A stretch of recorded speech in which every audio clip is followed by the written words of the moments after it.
안녕하세요. 오늘 저희와 함께 아주 흥미로운 논문 한번 깊이 파헤쳐 볼까요? 네, 좋습니다.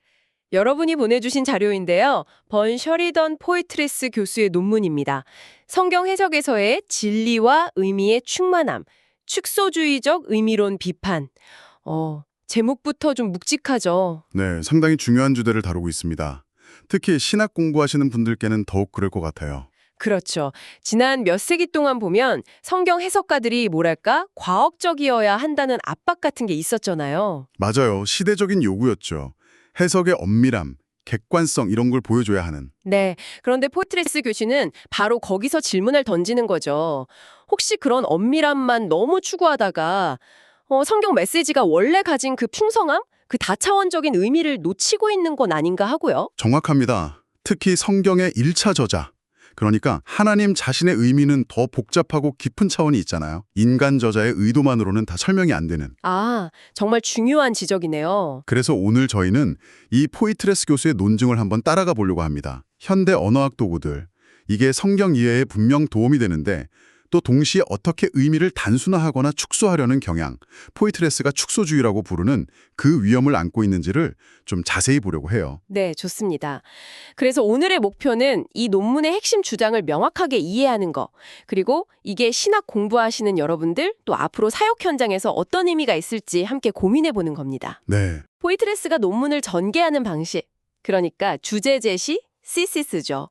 그리고 증거 제시, 에비던스. 마지막으로 결론, conclusion.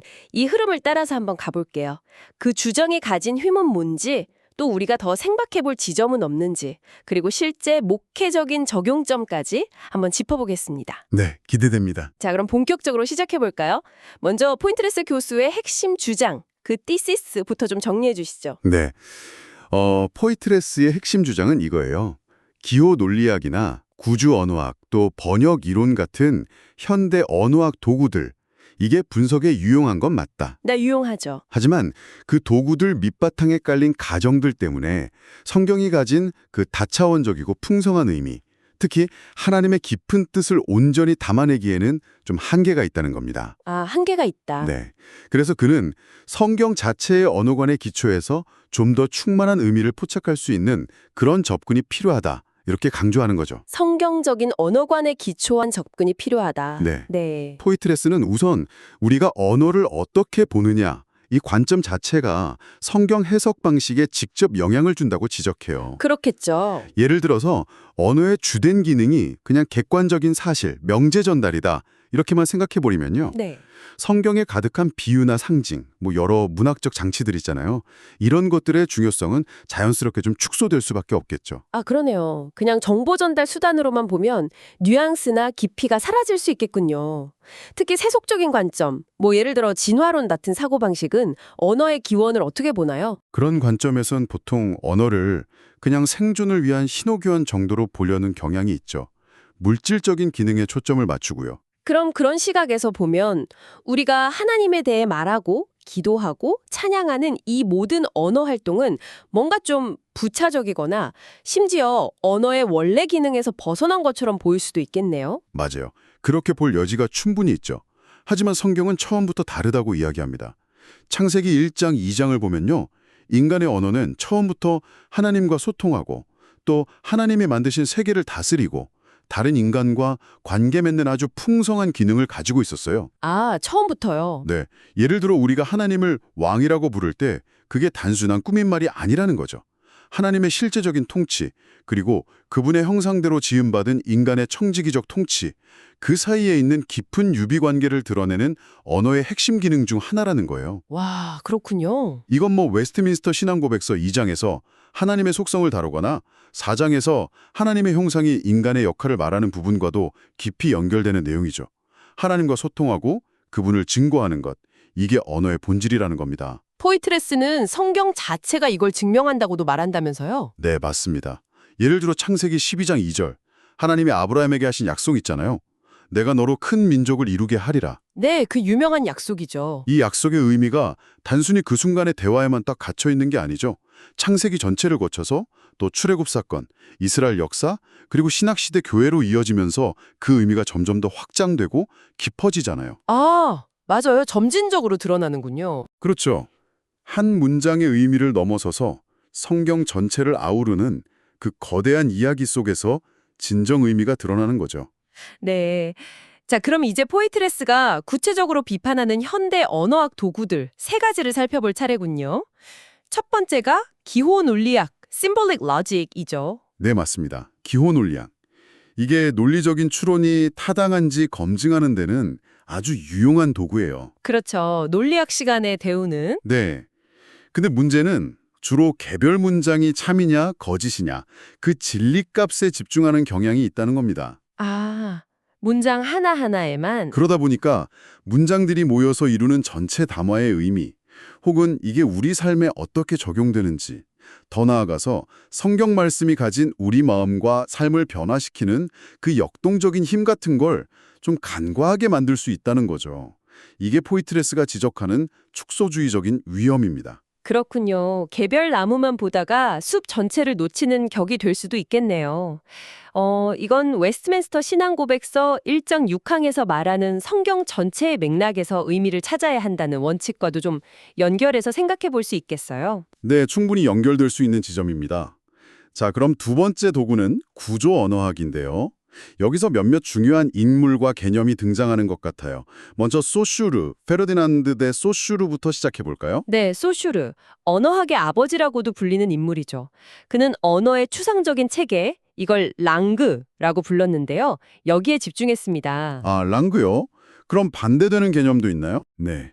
개별적인 발화 행위, 실제 우리가 말하는 거요. 이건 파롤이라고 불렀는데 이건 좀 부차적으로 취급했어요. 그러다 보니 그 말이 이루어지는 구체적인 상황이나 말하는 사람, 듣는 사람의 의도 같은 맥락적인 요소들은 분석에서 좀 배제하는 경향을 보였죠. 체계 자체에만 집중하다 보니 그렇죠. 그리고 소슈르는 언어 기호를 소리 이미지, 즉 기표, 시그니파이어 하고 개념, 기, signified의 자의적인 결합으로 봤어요. 중요한 건 여기서 그 기호가 실제 세계의 어떤 대상을 가리키는 지시, reference, 기능은 상대적으로 좀 덜 중요하게 봤다는 점이에요. 지시 기능은 덜 중요하게 봤다.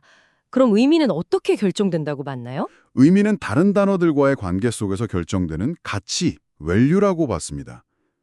예를 들어 양이라는 단어의 의미는 염소나 소 같은 다른 단어와의 대립관계 속에서 그 가치가 정해진다는 식이죠. 아, 좀 복잡하네요. 네, 이런 접근이 언어 내부 구조를 분석하는 데는 유용했지만 언어가 실제 현실 세계와 맺는 관계나 역사적인 배경, 또 실제 사용되는 맥락에서 오는 그 풍성한 의미들은 좀 놓칠 위험이 있었던 거죠. 소시르는 언어 체계에 집중하면서 현실과의 연결고리를 좀 약화시킬 수 있었다는 거군요.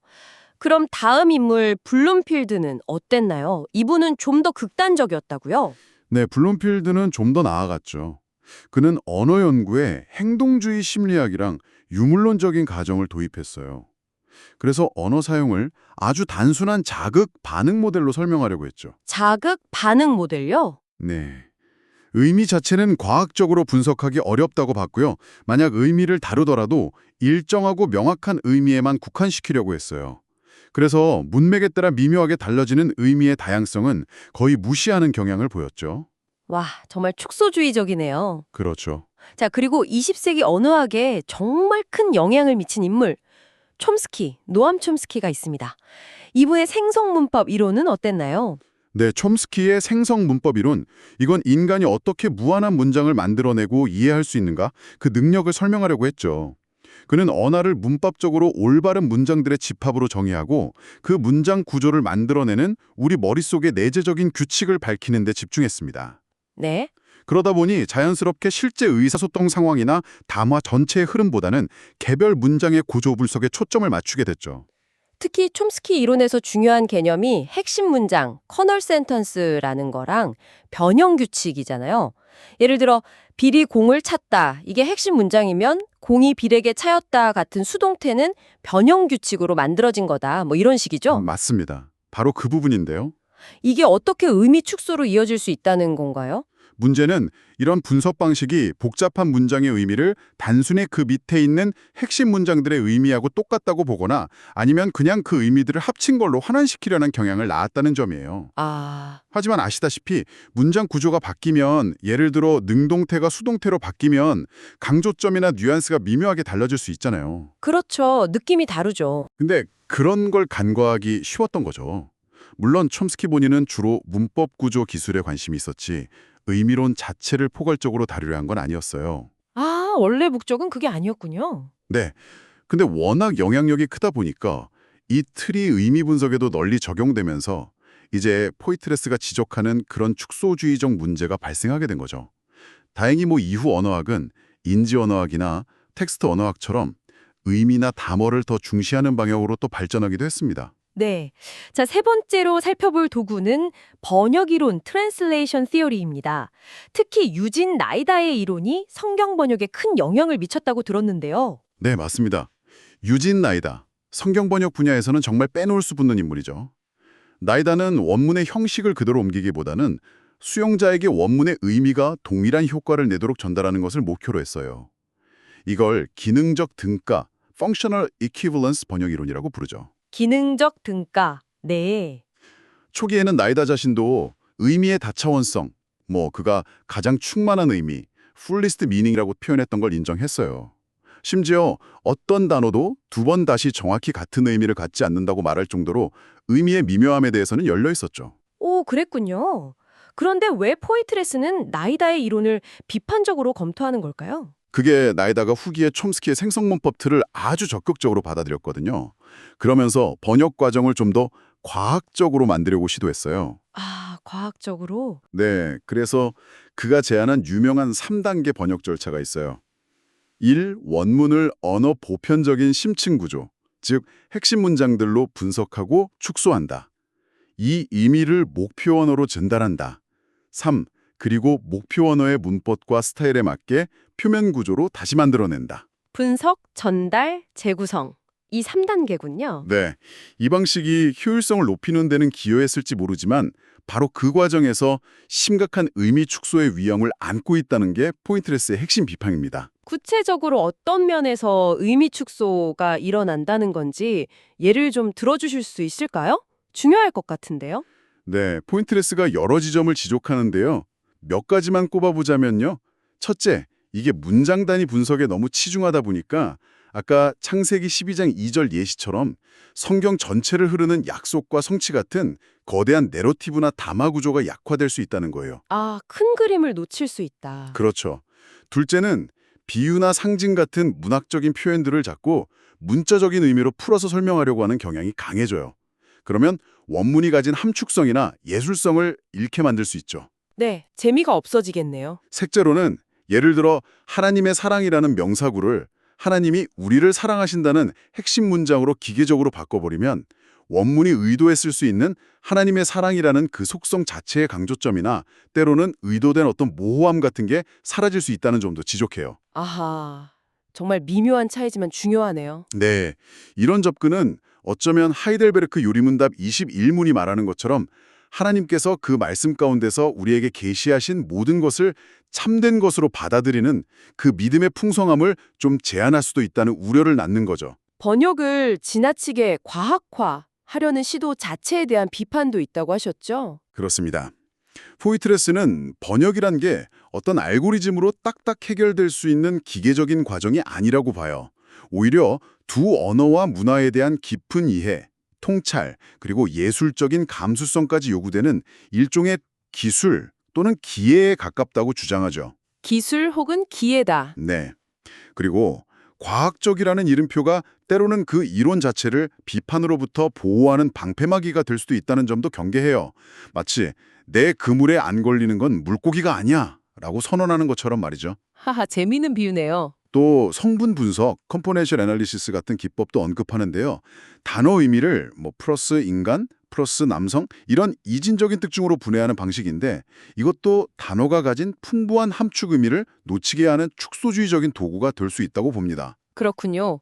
그런데 포이트레스가 이런 언어학 자체를 다 부정하는 건 아니죠. 물론입니다. 그 점은 분명히 해야 해요. 그는 언어학의 발전을 인정하고요. 특히 에른스트 아우구스트 구트의 관련성 이론이라든지 아니면 케네스 파이크의 태그메믹스 같은 후대의 이론들이 언어의 복잡성을 더 잘 다루려는 시도를 하고 있다는 점도 언급합니다. 아, 태그메믹스요? 네, 중요한 건 이거예요. 이런 기술적인 도구들이 결코 해석의 전부가 될 수는 없다는 것. 그리고 인간 해석자의 폭넓은 지식, 경험, 또 영적인 감수성에 의해서 보완되고 통제될 때 비로소 유용하다는 점을 강조하는 겁니다. 네.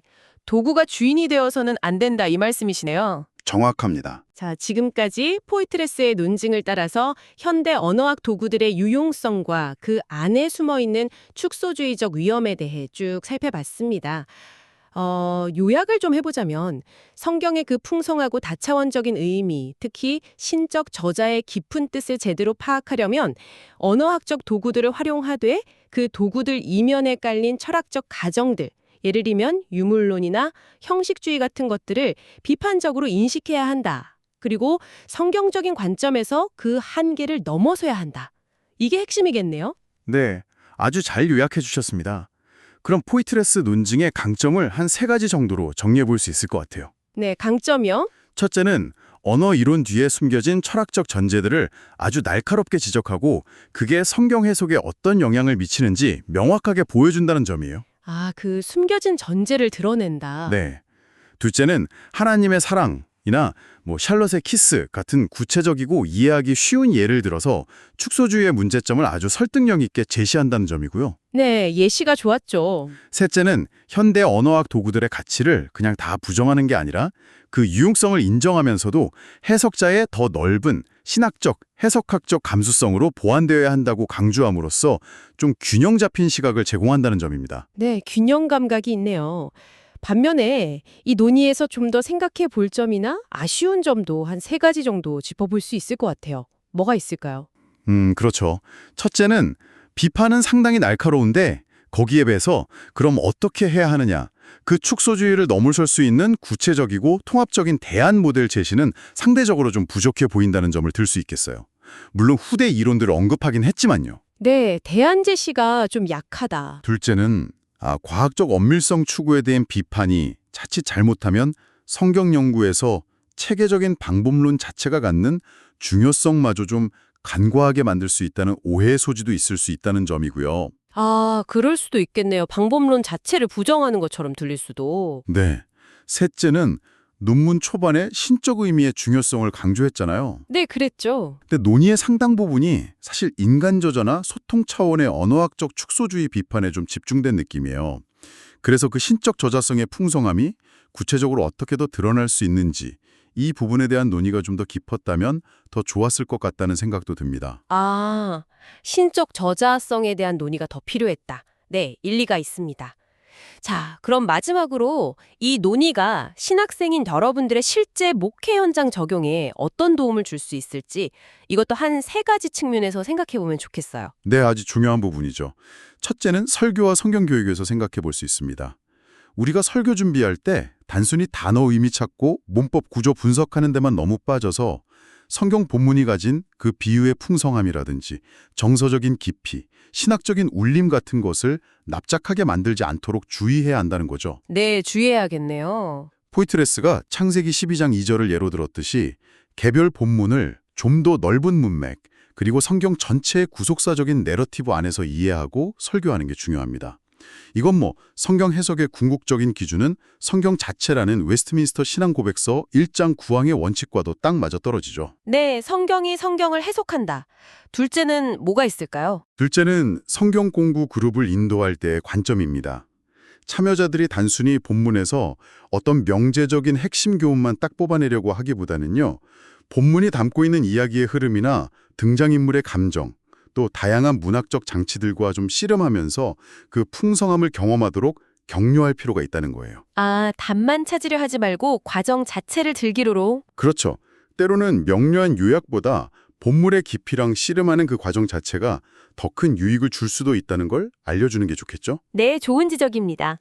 마지막 3번째 적용점은요. 셋째는 성경 번역본의 선택과 활용에 대한 안목을 길러준다는 점입니다.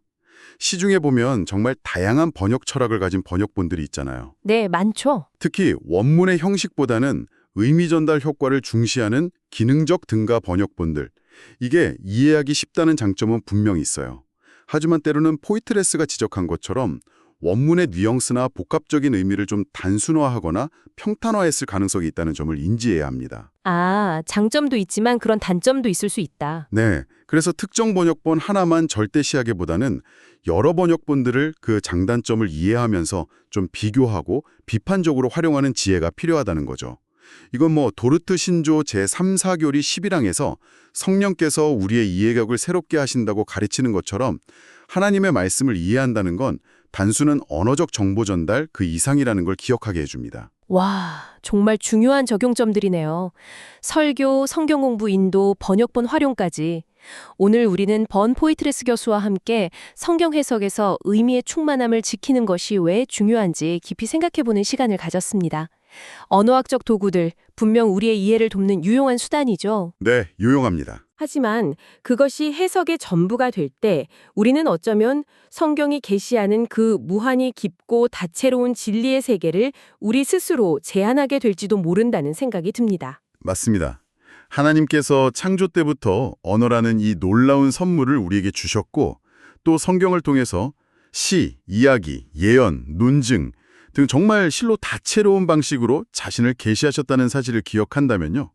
어쩌면 우리에게는 그런 기술적인 분석 능력뿐만 아니라 언어 자체가 가진 아름다움과 힘, 그 예술성에 대한 깊은 감수성을 기르는 노력, 이게 더 필요하지 않을까요? 네, 단순히 정보를 분석하는 걸 넘어서서 하나님의 말씀을 우리 삶을 변화시키는 살아있는 능력의 말씀으로 또 풍성한 소통으로 경험하는 데까지 나아가야겠죠. 이 질문을 여러분께 남겨드리면서 오늘 깊이 있기를 마무리할까 합니다. 네, 좋은 질문입니다. 다음 시간에도 여러분의 지적 여정에 도움이 될 흥미로운 자료로 다시 찾아뵙겠습니다. 감사합니다. 감사합니다.